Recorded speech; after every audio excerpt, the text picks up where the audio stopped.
Ladies and gentlemen, welcome to the Rady Faculty of Health Sciences session of the 139th Spring Convocation of the University of Manitoba. My name is Mel Braun. I'm a professor of voice at the Des Hôtels Faculty of Music, and I will be the Master of Ceremonies this morning.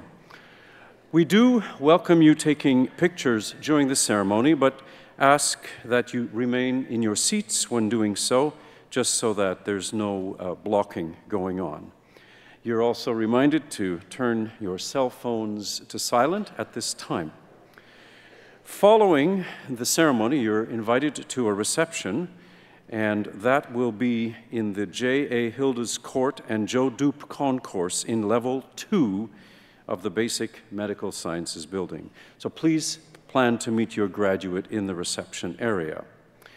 I would like to welcome our guests seated here in front of me, who are special guests of the president of our university, and also extend a welcome to the department heads and faculty members of the Max Rady College of Medicine and the Rady Faculty of Health Sciences. They've joined us today. Now, ladies and gentlemen, what you've been waiting for, please rise for the entrance of the academic procession and our graduating students.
Before we begin, I'd like to acknowledge that the University of Manitoba campuses are located on original lands of Anishinaabe, Cree, Oji-Cree, Dakota, and Dene peoples, and on the homeland of the Métis Nation.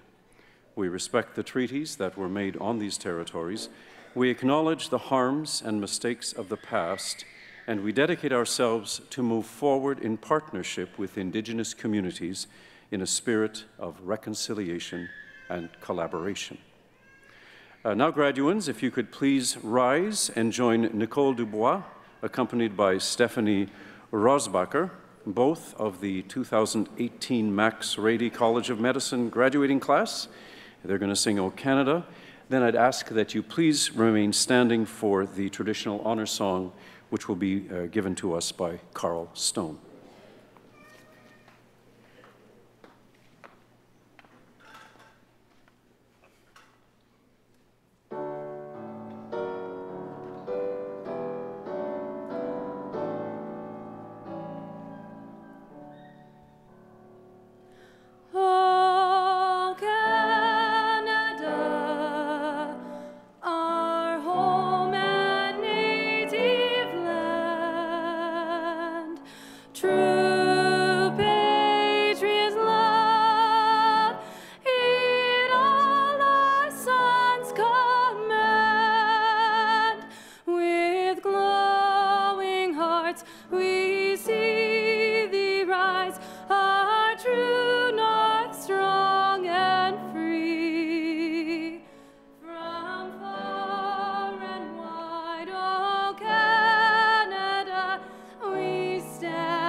Mr. Chancellor, Dean Postal, graduates, family, friends, welcome and good morning.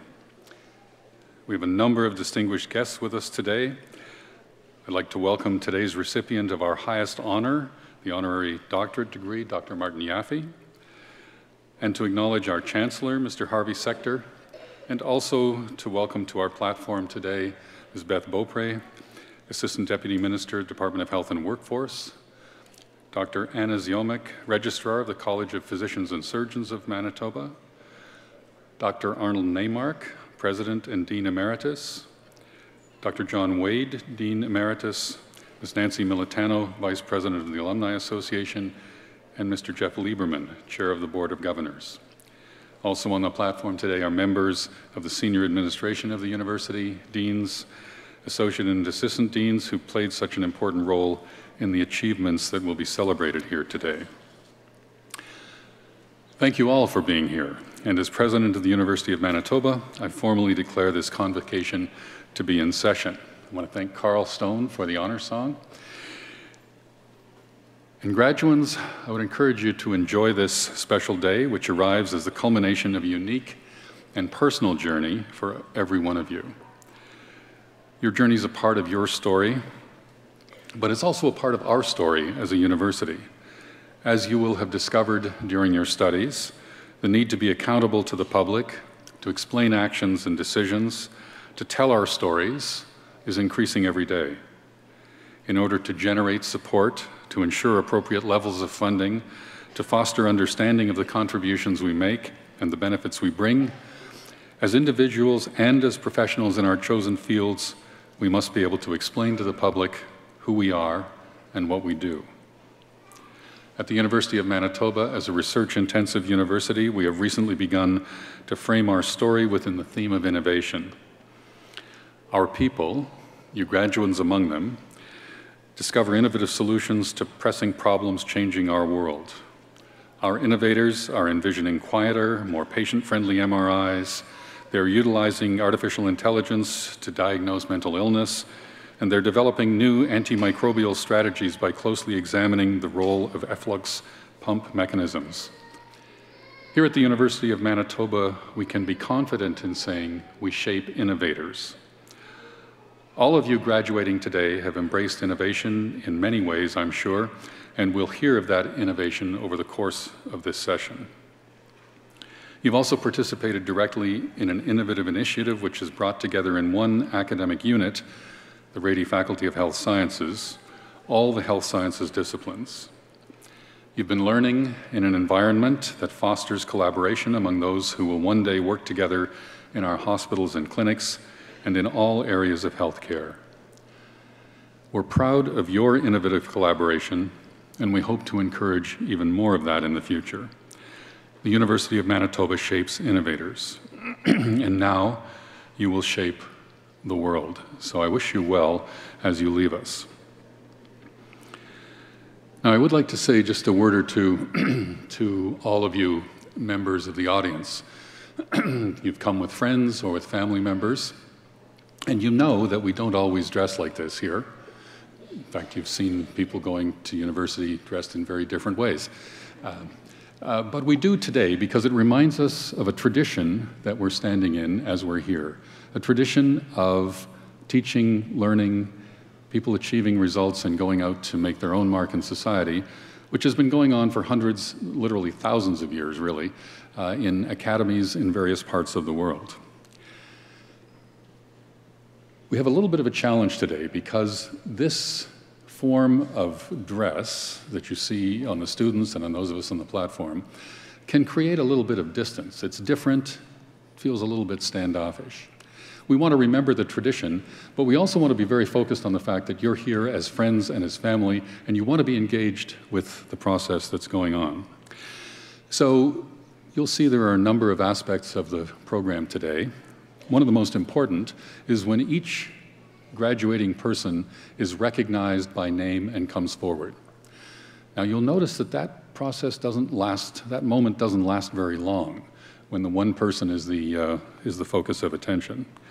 So I would just encourage you as family and friends, when that moment comes for the person that you've accompanied, if you have something you want to express, that's your time. Thank you for being here.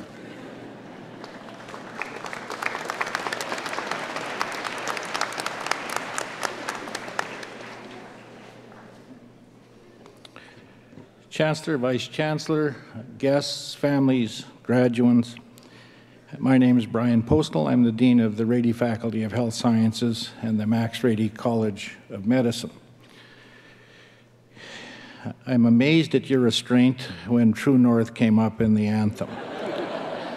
And I have to say, it's a big week in this province. First, you're graduating, and second, Patrick Laine is shaving that ridiculous beard.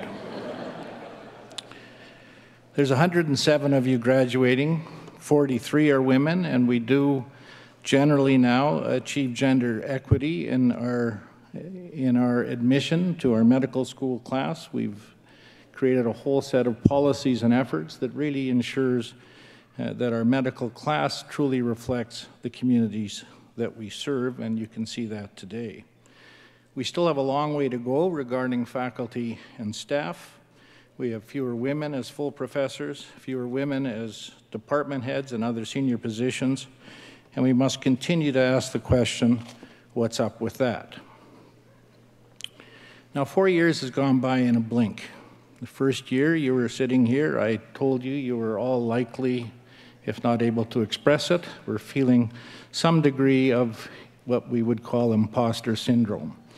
You were sure we would find out what you actually didn't know, and that it wouldn't serve you well. You went through first year absorbing a huge amount of volume, a bit unclear whether it was really meaningful to your future careers. You arrived in second year in a more relaxed state, and interestingly became the source of all wisdom to Med 1. So when our associate deans would address that class, it was pretty typical for those students to arrive at your lockers to say, "Is it true that?" And of course, they waited for that wisdom. It was an important year for integration. It began to make sense. The material you learned in first year started tying to the material you learned in second year, and your clinical reasoning processes began to take shape and I think, gave you enormous satisfaction. The third year introduced a new set of terrors as you arrived on the wards, took call, had to participate as team members in rounds, where your first thought and sometimes your first statement as you presented a case began with something like, "I don't know anything, but," and you'd continue, of course, with a much more complete description and differential than you would have imagined. At this point, you also needed to learn to reverse direction in the thought process. First 2 years, of course, we teach you the basic mechanisms of the human function, and suddenly in third year, we're presenting you with clinical cases and making you work backwards from those clinical cases through those functions and into differential diagnoses. Fourth year, of course, this year was full of issues around electives, the dreaded match, and of course exams. So I'm pleased to say that you've been living with enormous stress hormones for only 3 of the last 4 years, and they will eventually come down. I also told you 4 years ago that your parents and loved ones would be very interested in what and how you learned on this trajectory. I encourage you to be patient and to engage. I suspect that some of you did that for your entire 4 years. More of you did that selectively. Some did that perhaps for the first year, and some of you just did not do it.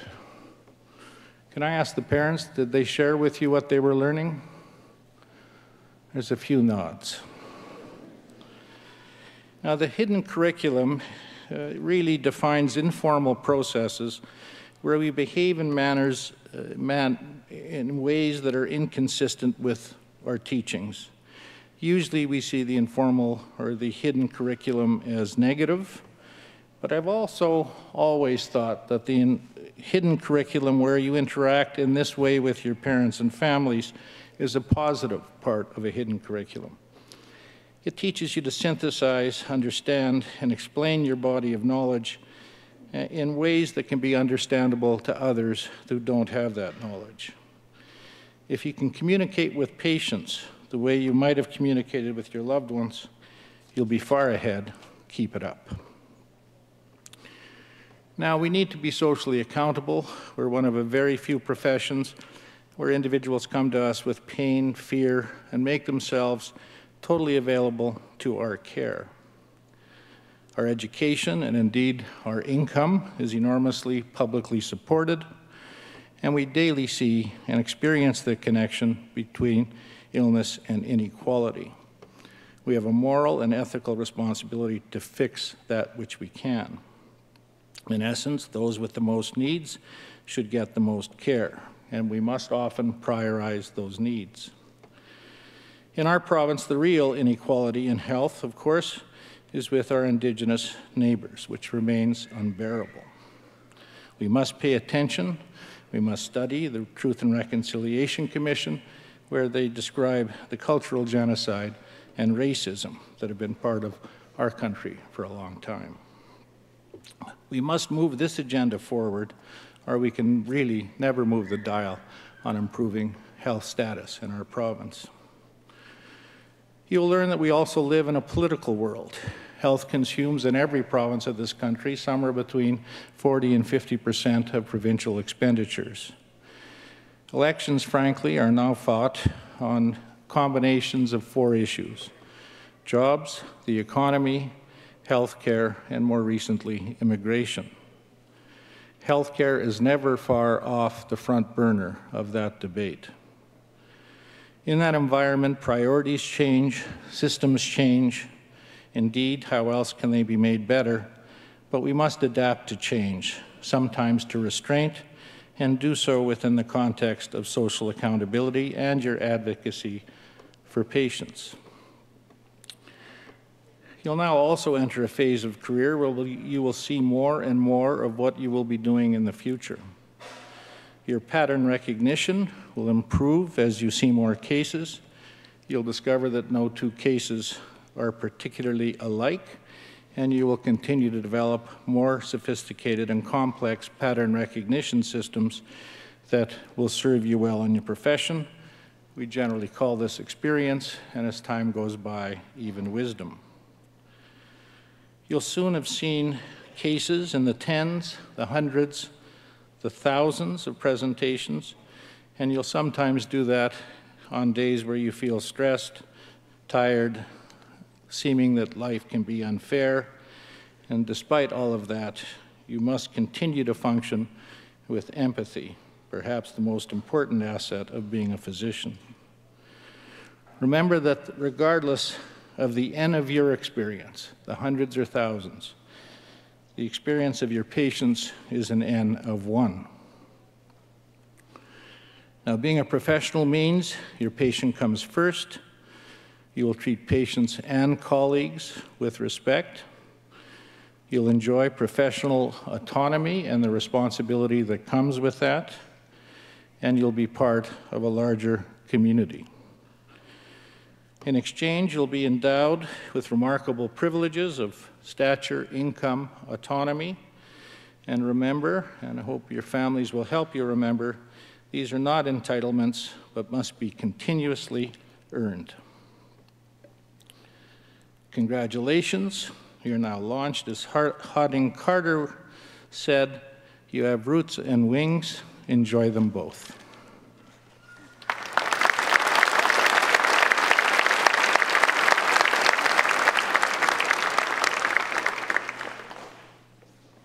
Good morning, everyone. I'm Cliff Yaffe, and I'm the Associate Dean of Postgraduate Medical Education in the Max Rady College of Medicine, and I am honored to be reading this citation today. The highest honor the Senate of a university can confer upon an individual is an honorary degree. At the University of Manitoba, the criteria includes distinguished achievement in scholarship, the arts, or public service. Our honorary graduate this morning is Dr. Martin Joel Yaffe, my brother.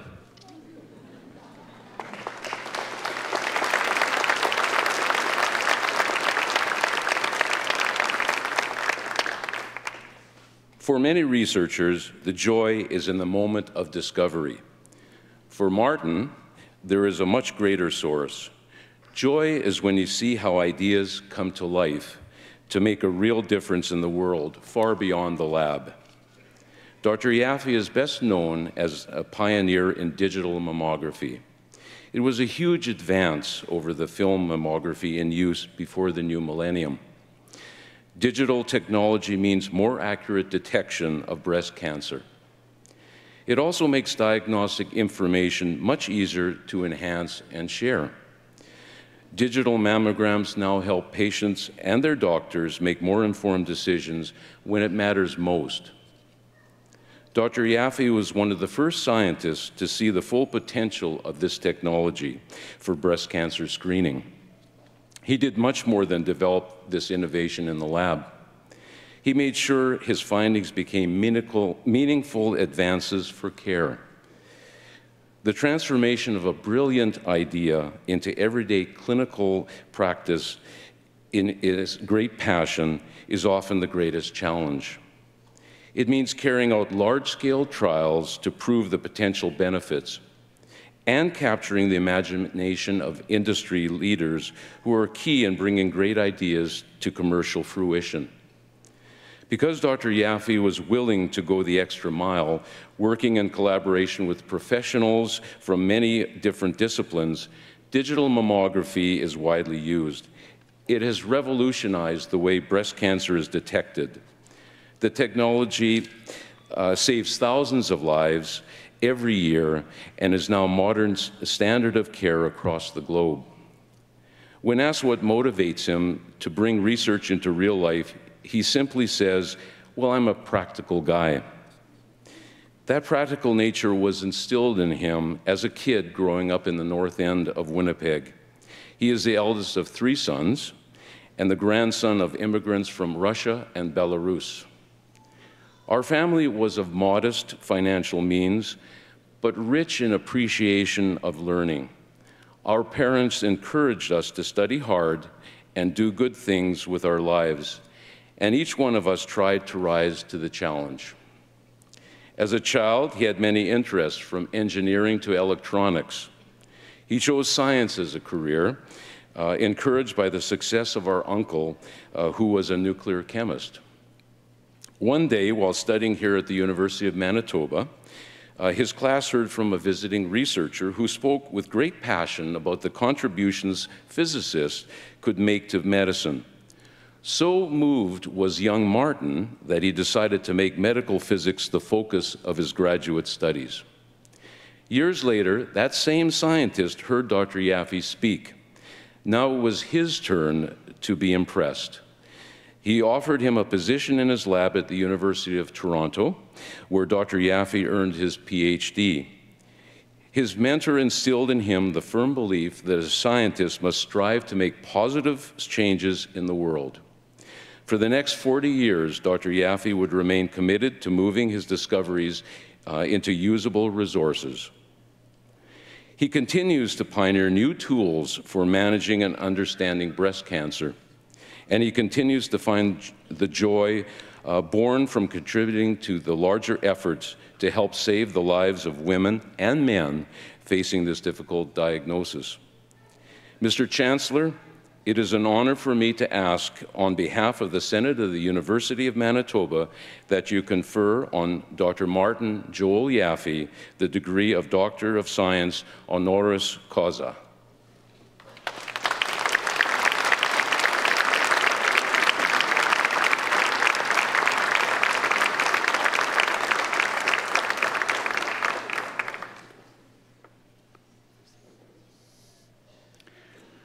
By virtue of the authority vested in me as Chancellor of this university, I admit you to the degree a Doctor of Science, honoris causa, with all the rights and privileges thereto appertaining.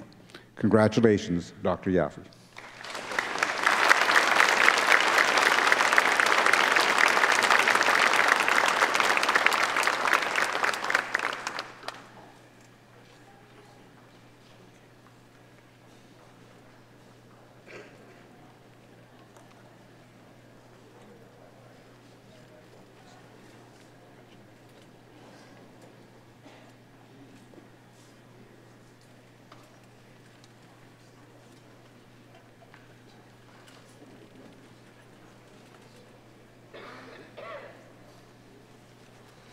Good morning, everybody, and thanks, Cliff, for the beautiful remarks. Really do appreciate your comments.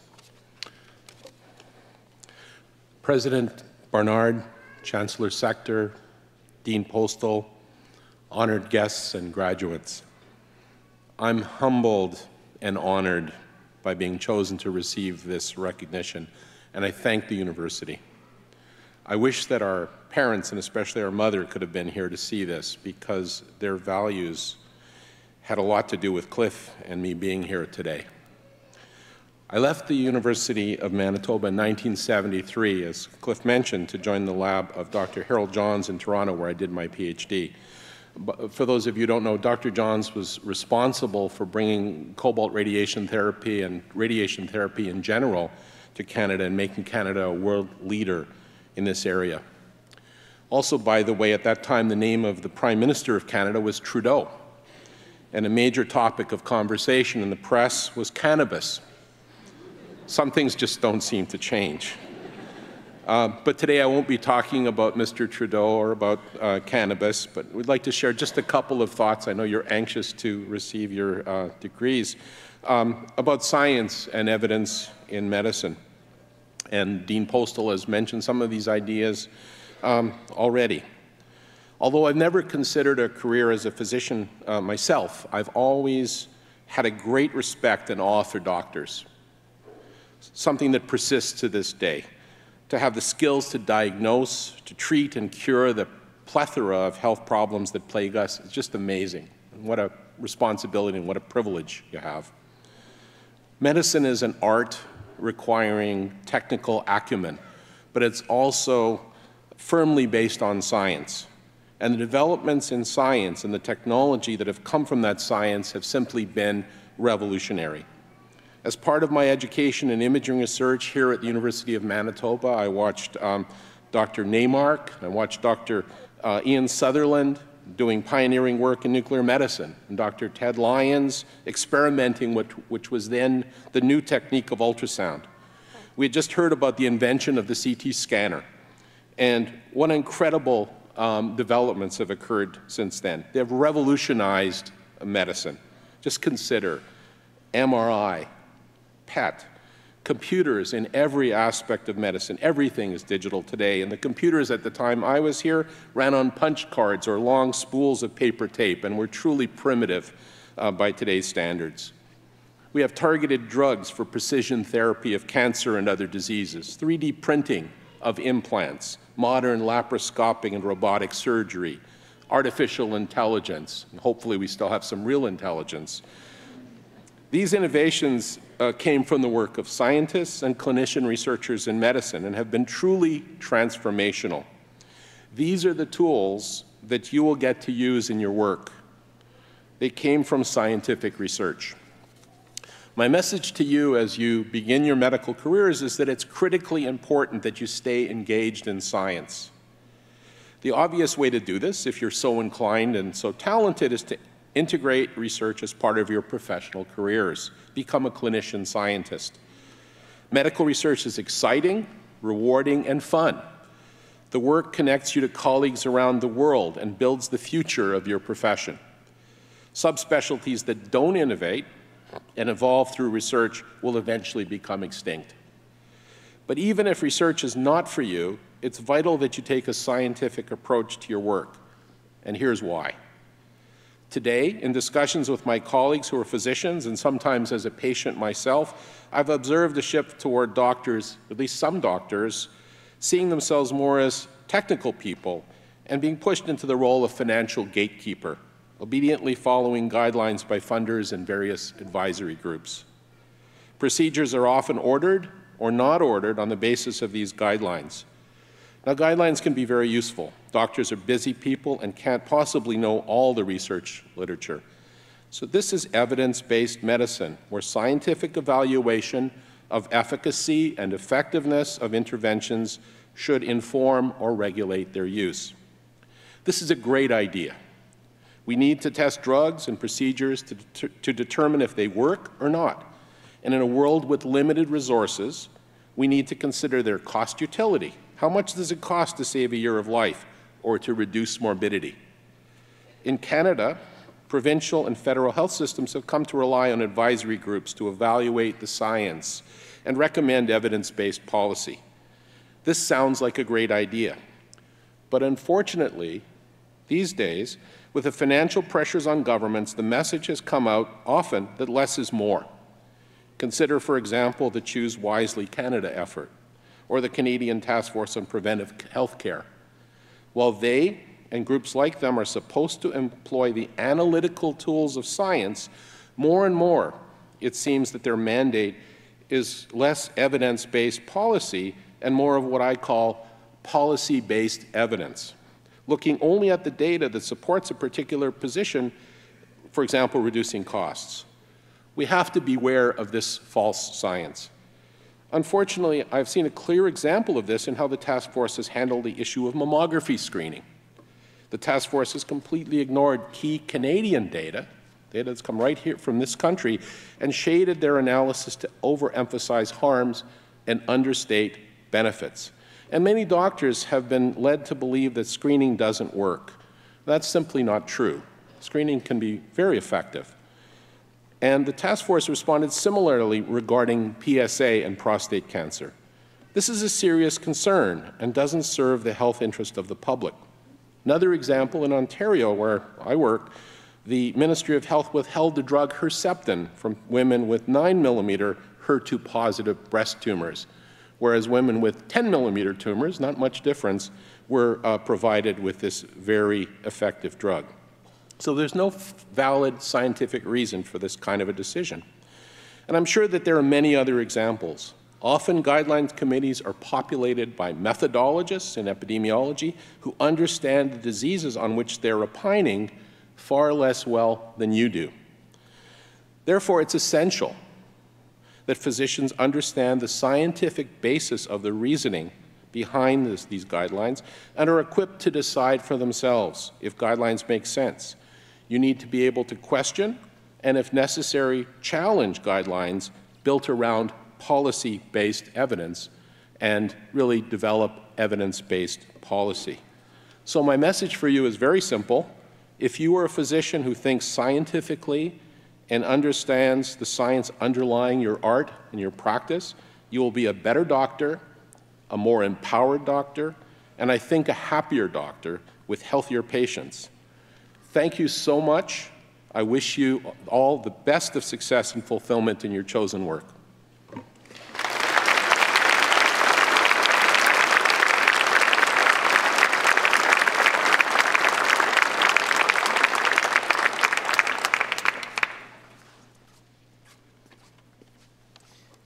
Good morning. Chancellor Sector, President Barnard, family and friends, and of course graduates of 2018. My name is Dr. Ira Ripstein, and I'm the Associate Dean for Undergraduate Medical Education. It's my honor to introduce 4 awards that are being presented this morning. The first award is the Fairgrave McBain Award, which will be presented by Dr. Gillian Horton to a member of the graduating class having demonstrated the most genuine compassion and profound interest in caring for those in need of medical assistance. And the award goes to Matthew Paschuk.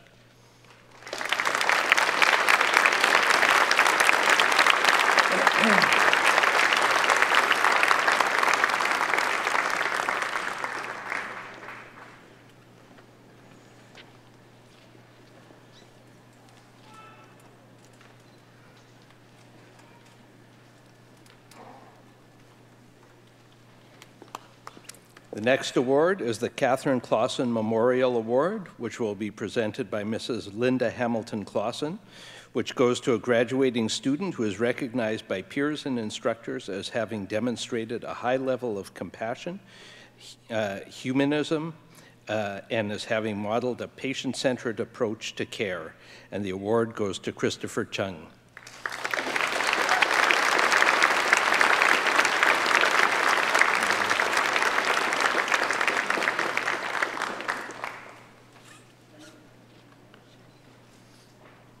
The next award is the Manitoba Medical College Foundation Jack Hildy's Award, which I will present on behalf of my wife. To a member of the graduating class who most exemplifies those qualities of humanity, personal discipline, keen curiosity, scientific inquiry, social responsibility, and good citizenship, which enhance a career in medicine and advance health in the community. And the award goes to Thomas Headley.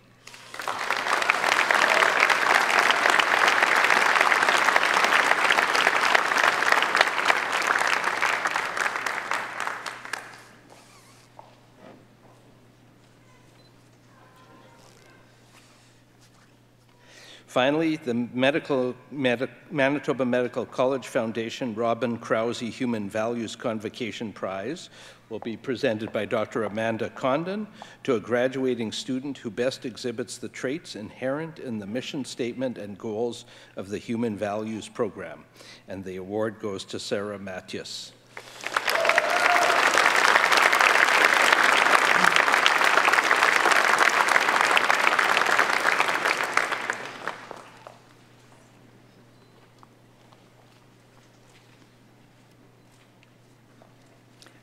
In your program, you will see many other awards that have already been awarded or soon to be awarded.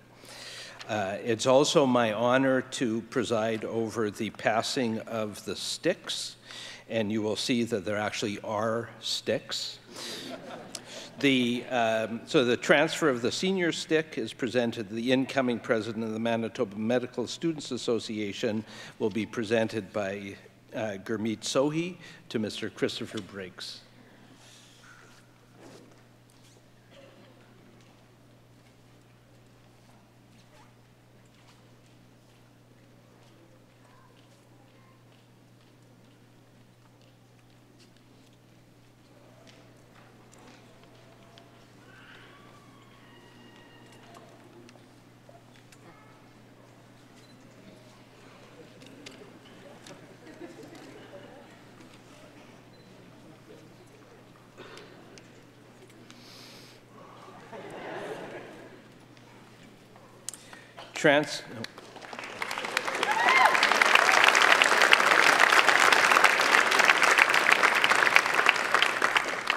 Transfer of the honorary senior stick is presented to the incoming faculty advisor to the Manitoba Medical Students Association, and it's presented by Dr. William Libich to Dr. Marcia Anderson.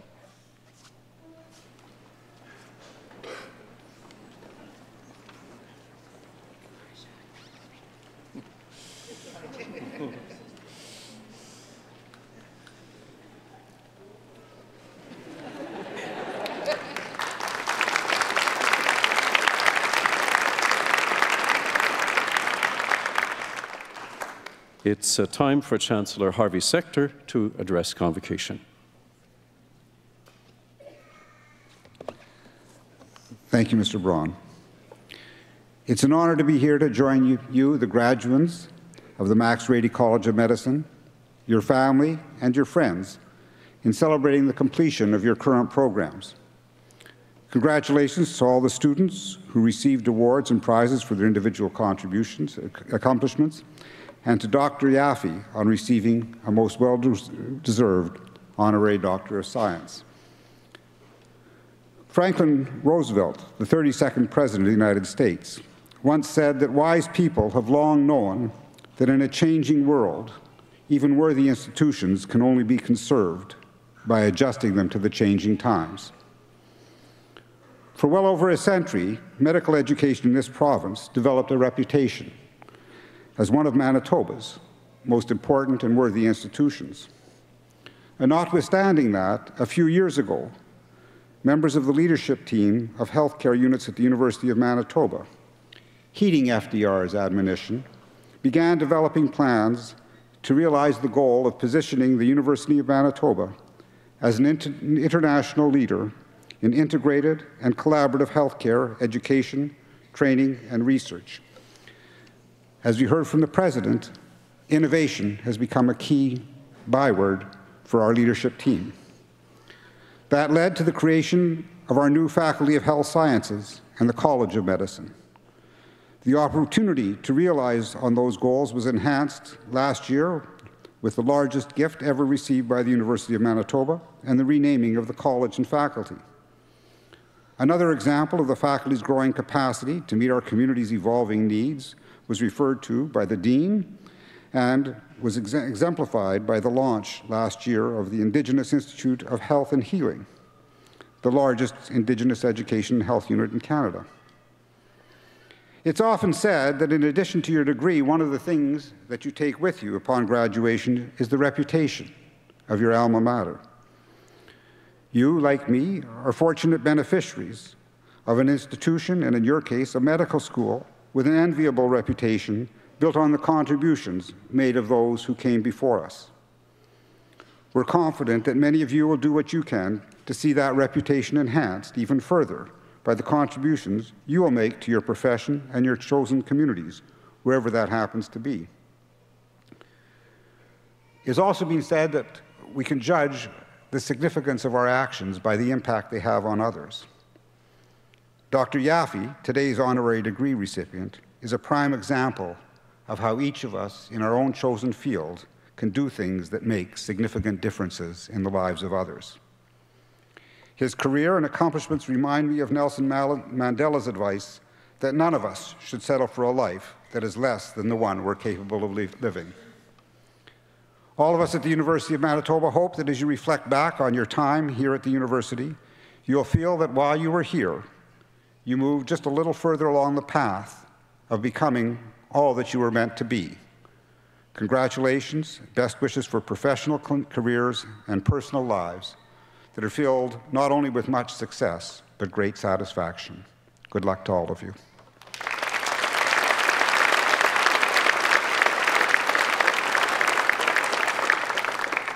Mr. Chancellor, I now have the honor to request, on behalf of the University Senate, that you confer upon the candidates the degrees earned by them, as these shall later be announced. Will those who are to receive degrees please rise?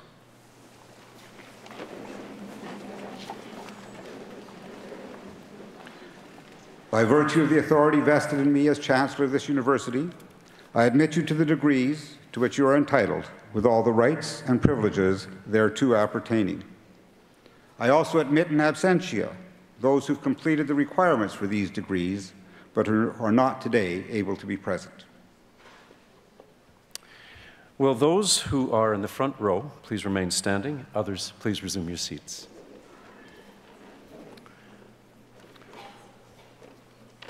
So, Mr. Chancellor, may I now present the candidate who you've admitted to the degree of Doctor of Medicine and Bachelor of Science in Medicine, with Dean Brian Postal of the Max Rady College of Medicine presenting the parchments.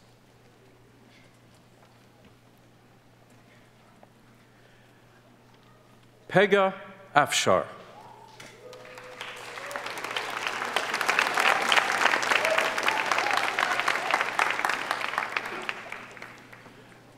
Christopher Allen Aiken.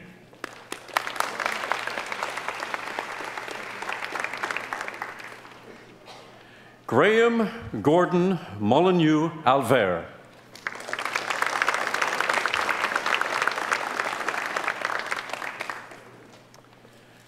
Joshua Peter Aquin.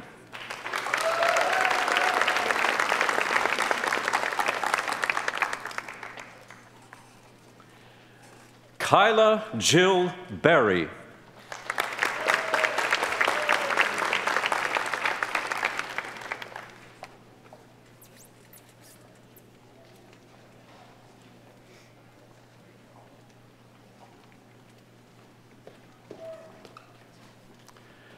Alexei Alexandrovich Burtnikov.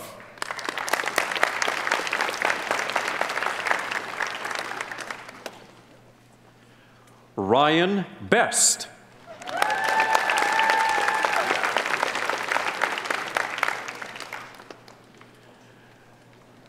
Mathieu Robert François Bourrier.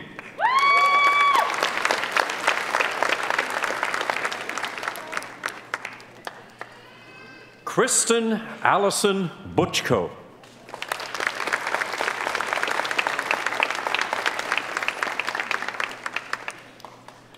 Stephanie Deline Ophi Bonkowski.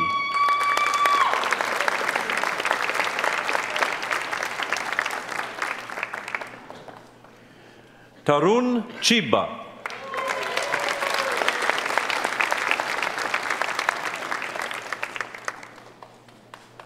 Frederick Eng.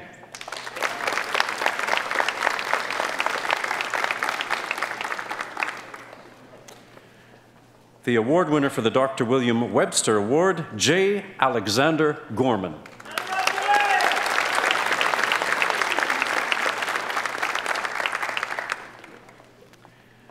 The winner of the Dr. Charlotte W. Ross Memorial Award and the Community Health Sciences Population Health Engagement Award, Jack Richard Hurd.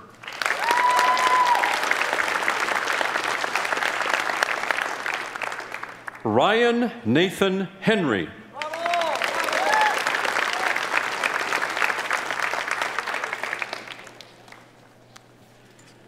Catrice Elizabeth Kazmarek.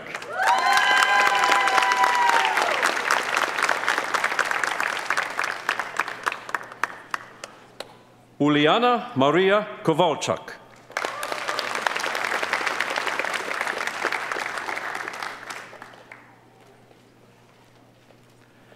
Sandeep Krishnan.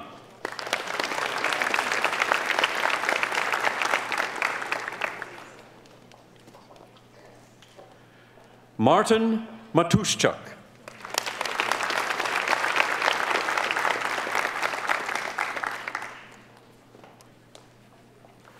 Julia Natalia Meba.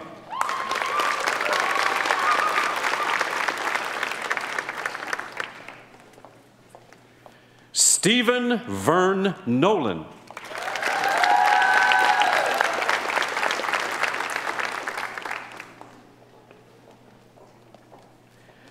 Matthew Damian Paschuk.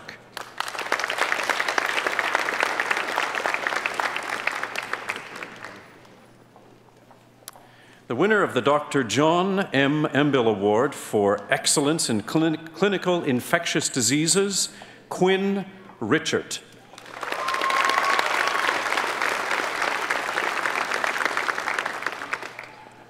Adrian Rosbacher.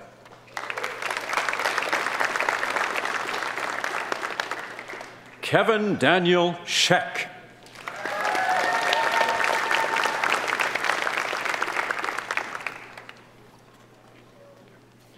Neelan Sriranjan.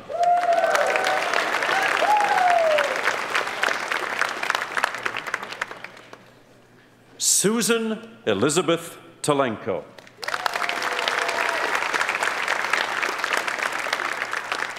And now, Mr. Chancellor, we'll move on to the candidates whom you've admitted to the degree of Doctor of Medicine. Kavithan Ganesan Abu.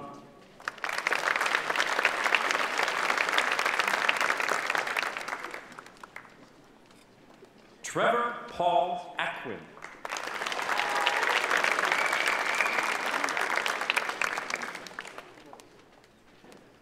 Ingrid Ann Berriger.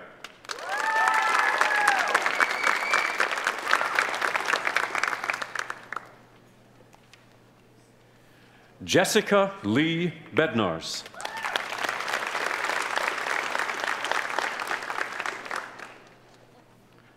Matthew Buller.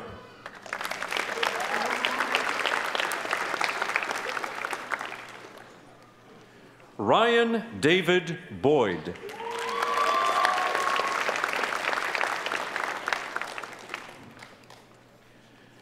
Nicole Emma Lois Brokop.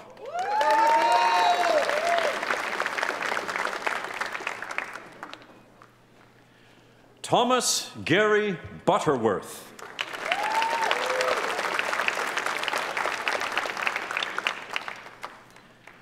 Daniel Carey.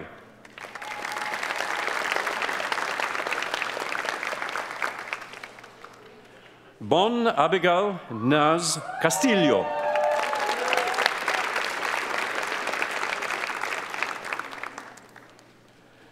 Christopher Silong Chung.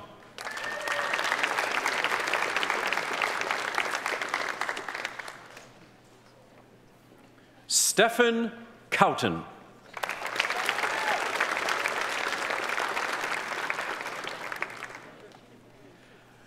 Natalie Joan Doughty.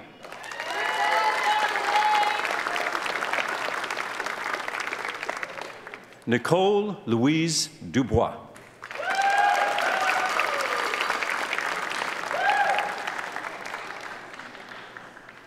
Amanda Lee Eng.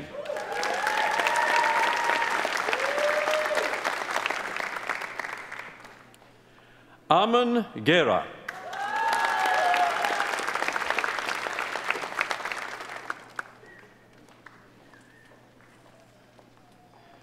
Lydia Gindi.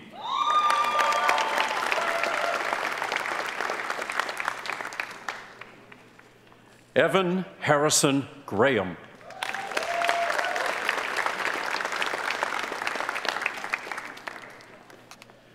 Mackenzie Sarah Gregg.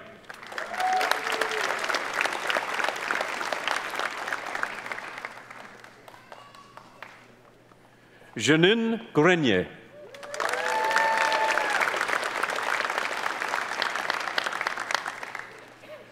Joshua Rourke Habington.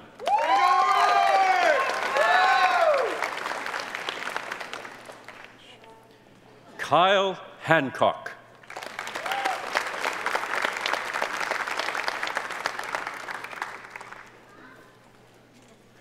Devin Sean Hassanally.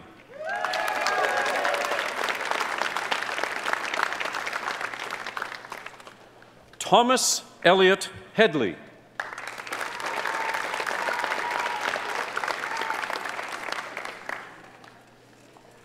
Wayne Hicks.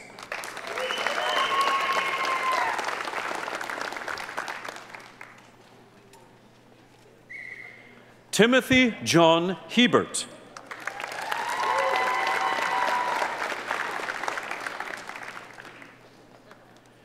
Evan Heldall.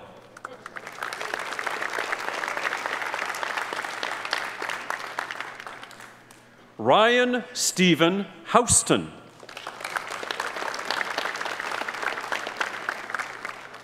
Tyler Brett Hunter.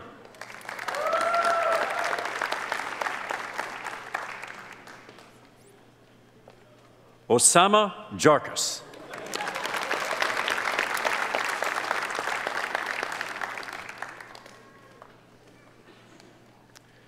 The Dr. Tet Pinyong Award winner in undergraduate surgery, Garrett Gordon Raymond Joseph Johnson.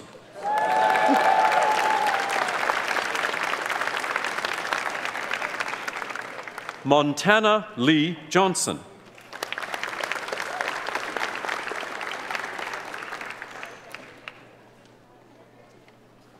Cameron John Kay.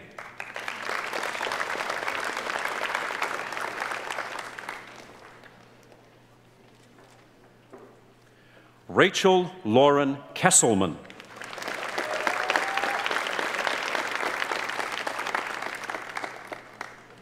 Jason Kalimnik.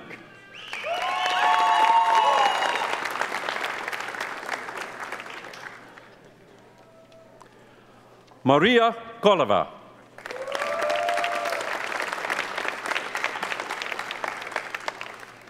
Joel Richard Kosowan.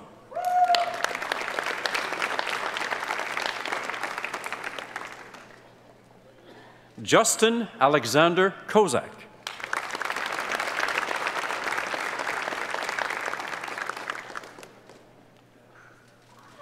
Ananda Sarah Kwatsidzo.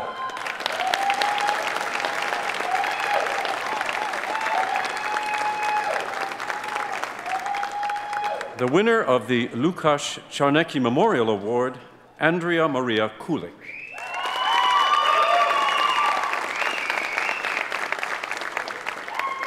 Eric Lachance.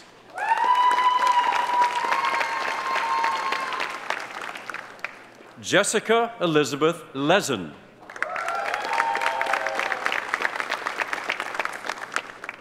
June Lee.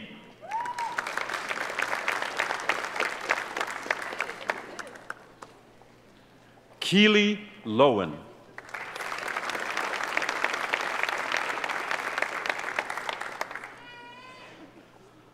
Hanna Lubecka.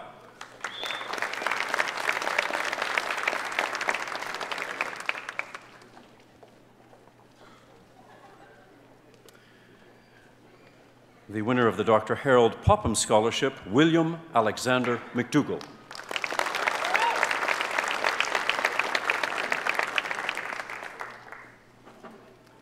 Travis Evan McGill.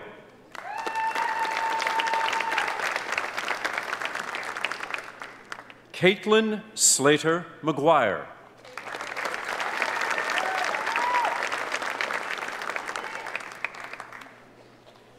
Oksana Maruszczak.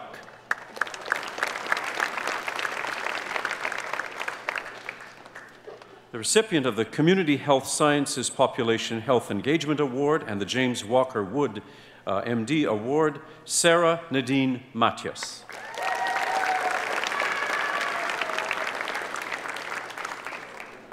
Sean James McPhee.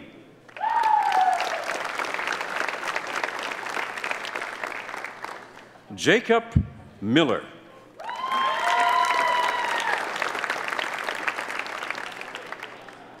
Nicholas James Miller.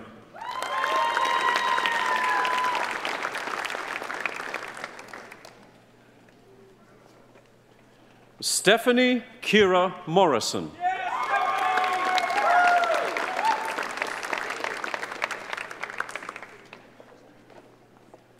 Darla Lynn Palmer.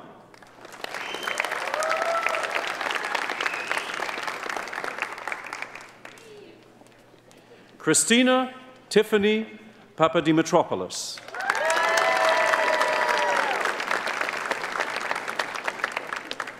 Stephen Michael James Peaver.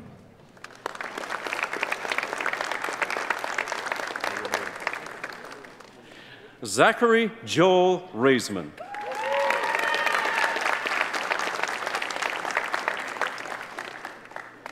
Seon Ratna.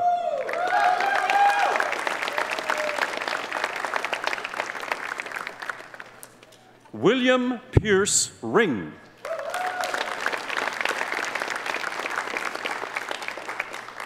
Stephanie Rosbacher.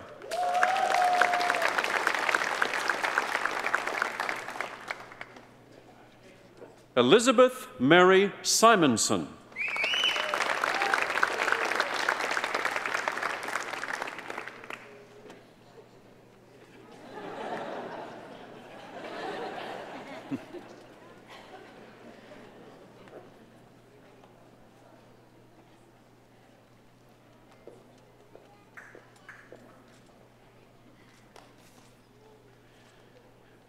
Samara Singer.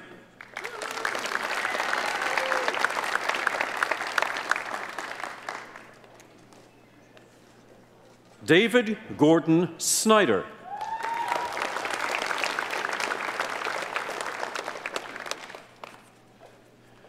Gurmeet Kaur Sohi.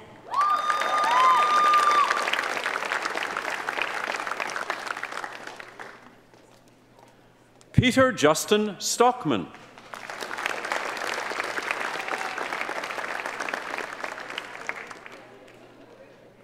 Robin Luella Stonebridge.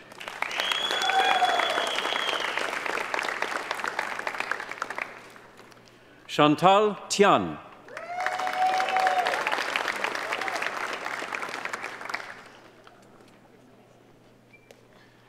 Alexa Ray Toop.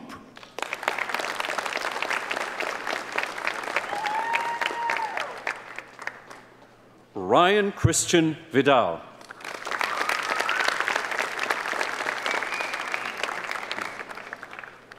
Graham Walter.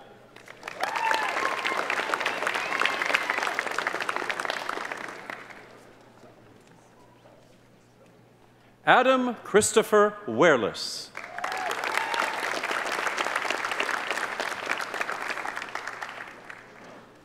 Gregory Joseph Donald Wills.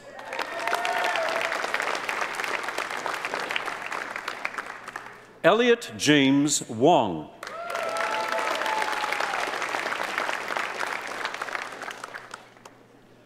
Jace Wong.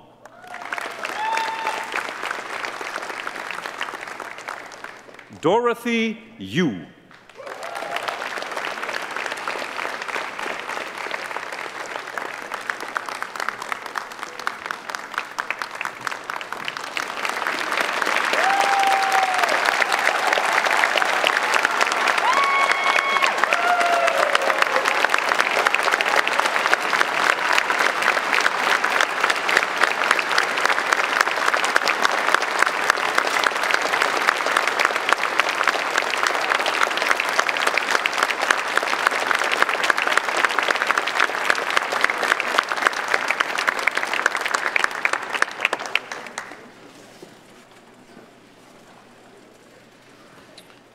Are you ready?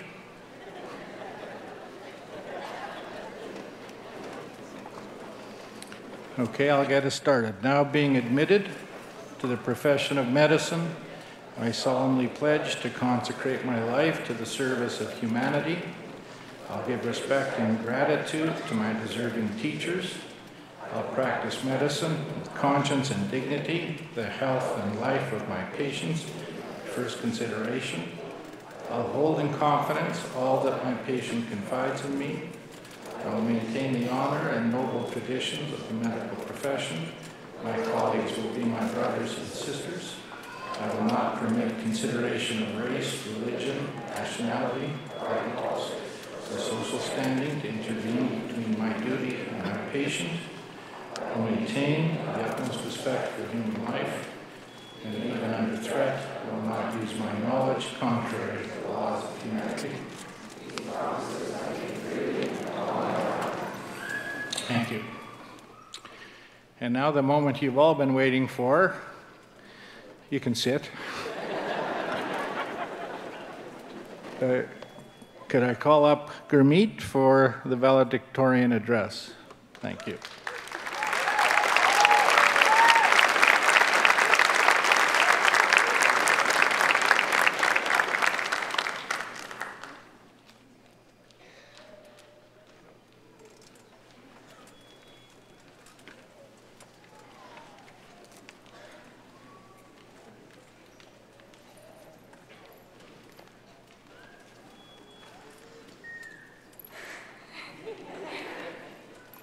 President Barnard, Chancellor Sector, deans, faculty and staff, friends and family, and my dearest classmates, thank you for taking the time to join us in celebration today.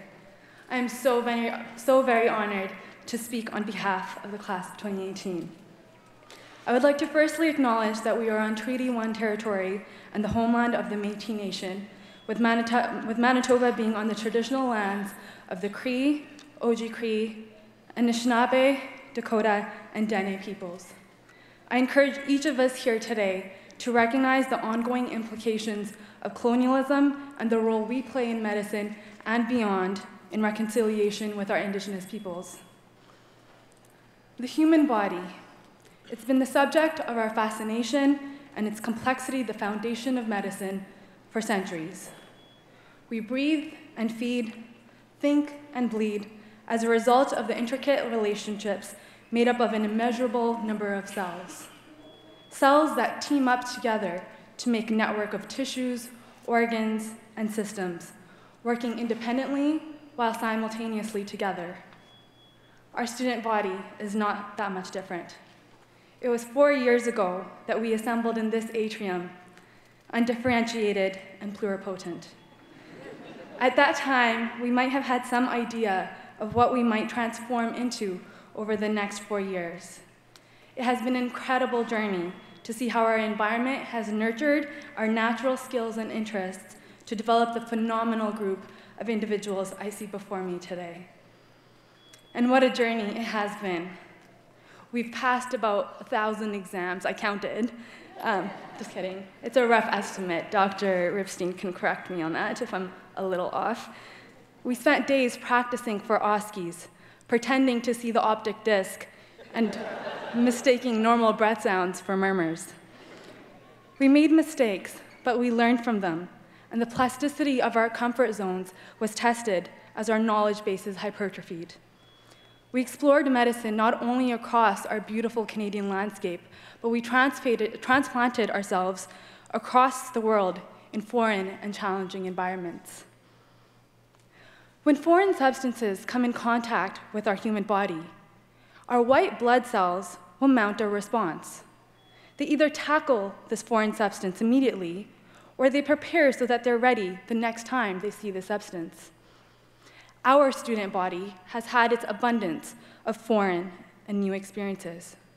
Together, we have had so many firsts. We've caught our first babies, we've immunized our first kids, we've sutured our first wounds, we fainted in our first ORs, we chipped our first teeth during intubations. That might have been just me. We felt the sense of accomplishment in making our first correct diagnoses and the satisfaction of correctly treating our first patients. We came in every day, cortisol level relatively high, and experienced the dread and excitement, elation and fatigue as we pushed our brains and our hearts. Not all first exposures can be prepared for, however, and can sometimes overwhelm our bodies. We weren't immune from these experiences either. We had our first codes, our first bad diagnoses, our first unknowns, and our first losses. And though we've had these firsts, we must remember that we'll have patients who haven't. The anxious new mom who asks a million questions, that's her first baby. The frantic father in the emergency room, that's his child who's sick for the first time. The grieving family on the ward just lost their first grandparent. And when we see these, we'll need to remember that dread, the excitement, the elation, and the fatigue is no different from what we have and will continue to go through. And in these times, we remember our humanity. We learn that there are some things in this field we really shouldn't develop immunity to. We realize that to take care of our patients best, we need to take care of ourselves. In order for systems to function well, the cells, the tissues, the organs making up the body don't need to only function well, but they need to communicate and support one another. As medical students, residents, fellows, attendings, our resilience comes from the support we can provide to one another. We haven't gone through this alone. We've had our patients and their families, our residents, attendings, nurses, and our allied health. We've had our mentors, and we've had Dr. Horton. Most importantly, we've had our families, our parents, siblings, and partners by our side. Whenever I try thanking my dad, he says to me in Punjabi, "Maa baap da dhanwad nahi karida," which translates to, "You're not supposed to thank your parents." It demonstrates the selflessness and willingness of our families to support us unconditionally, expecting nothing in return. So today, I think it's worth making an exception to that rule. Mom and Dad, thank you. The only thing that makes me prouder than this milestone, a decade in the making, is the fact that I get to call you, or I get to call myself, your daughter. To my masji, your work ethic and kind heart has always inspired me. To my siblings and their partners, my pressing desire to be like you has brought me here, this far in life. Our loved ones celebrate us today, but we wouldn't be here without their support. So to all the moms, all the dads, the brothers, the sisters, the siblings, the partners, and friends who put up with our absenteeism from family dinners and birthday parties, who listened to our venting and took us out for chocolate cake on a bad day, and most importantly, believed in us every step of the way, we thank you. Class of 2018, just moments before, our family and friends stood in ovation for us. I would ask that we stand and return the gratitude. So if you would just stand with me for a minute and thank all the people here who have brought us here today.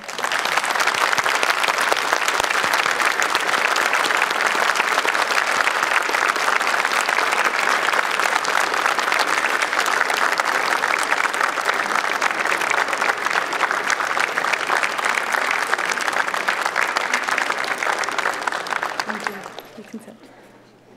And for our student body here, for the last 4 years, we have learned to lean on each other, to grow together, and have developed a family of our own.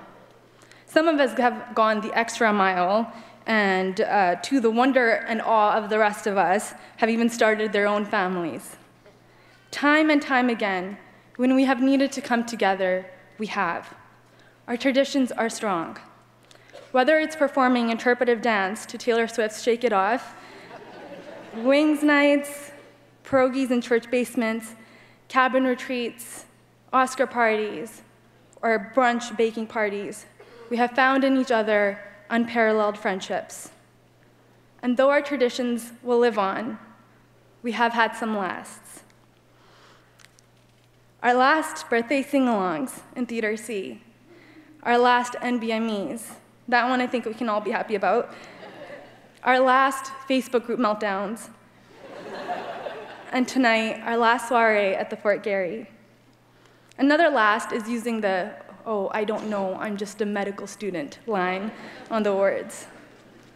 Over the next few years, the responsibility for our patients, it's growing. The responsibility for our teams, it's growing. And the responsibility for ourselves, that growth will be exponential. Especially because this title that is bestowed on us today, doctor, isn't just a license to practice medicine.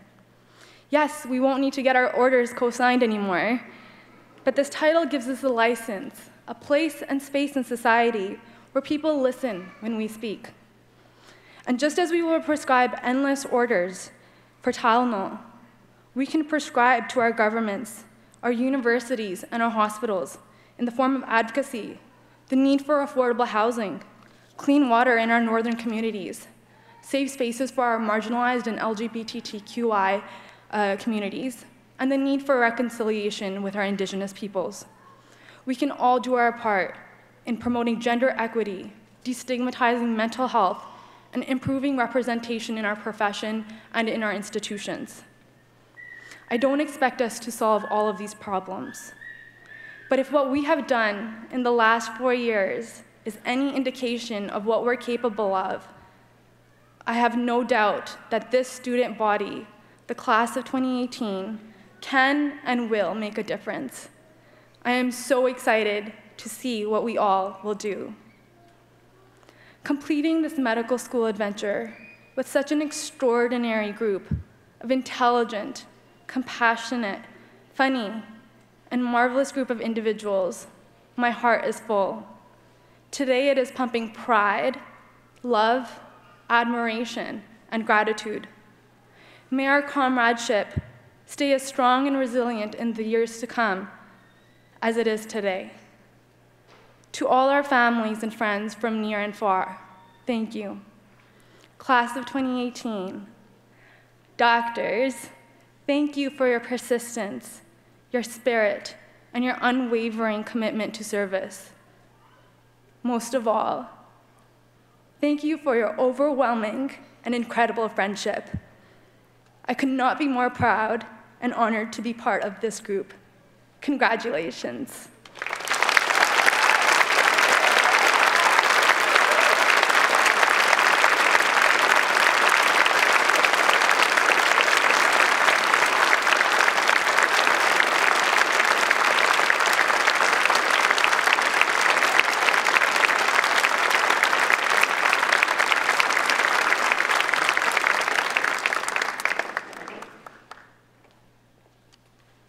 Good morning. Mr. Chancellor, Mr. President, Dr. Yaffe, guests, and graduates, congratulations. As you set out on your path, a path of discovery and innovation, I hope each one of you finds inspiration from the University of Manitoba alumni who have come before you.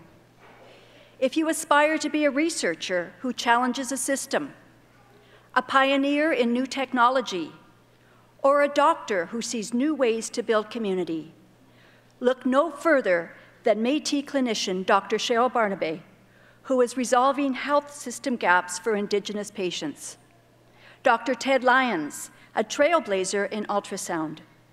An advocate, Dr. Shane Reitmeyer, who recognizes the unique needs of LGBTQI patients, and who was also the recipient of the 2018 Distinguished Alumni Award for Outstanding Young Alumni. Over the past 140 years, the University of Manitoba has built a strong and engaged community of alumni. We have more than 140,000 living in 137 countries. And this great community, which proudly supported you as students through mentorship and philanthropy, is proud to support you today as graduates. The Alumni Association can help connect you with alumni who will extend their hand to you as a mentor, advisor, coach, and friend. We welcome you to stay connected through the University of Manitoba's Outreach and Engagement Office. Return to campus often, attend homecoming, and participate in reunion events. We are a community that is here to support and celebrate your success. We recognize that the influence of this university is epitomized by the accomplishments of the alumni. And it is our privilege to stand behind you, your outstanding achievements, and the contributions to come. You are the innovators who will shape Manitoba and the world. Thank you and congratulations.